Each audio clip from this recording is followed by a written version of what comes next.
রাসূলুল্লাহ সাল্লাল্লাহু আলাইহি ওয়াসাল্লাম সৃষ্টি না করলে পৃথিবী সৃষ্টি করা হতো না, কতটুকু কতখানি সত্য। এ কথাটুকু কোরআনেও নেই, হাদিসেও নেই। লাউলা কালামা খালাকতুল আফলাক, এটা জাল হাদিস। আমার এখানে দুটো বই আছে, একটা আমার লেখা হাদিসের নামে জালিয়াতি, আর একটা ফুরফুরার পীর আবু জাফর সিদ্দিকীর লেখা আল মওজুআত। এই দুটো বই পড়বেন, দেখেন ওলামায়ে কেরাম সবাই বলেছেন এটা জাল কথা। আর আমরা নবীজির দাম বাড়াই কি দিয়ে? নবীজি সৃষ্টি না হলে দুনিয়া সৃষ্টি হতো না, এটা কোনো নবীজির দাম বাড়ে না। সৃষ্টিকর্তা আল্লাহ।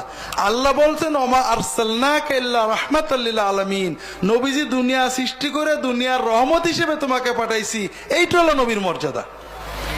আমরা নবীর মর্যাদা ভণ্ডামি করে দিই। নবীজি নূরের তৈরি, নূরের তৈরির দাম বাড়ে কে বলেছে? ফেরেশতারা নূরের তৈরি, মা আদম মাটির তৈরি। কে কার সেজদা করলো? কর না কে? তাহলে নূরের দাম বেশি না মাটির দাম বেশি? নূর, চাঁদ নূর, ঠিক না? সূর্য নূর।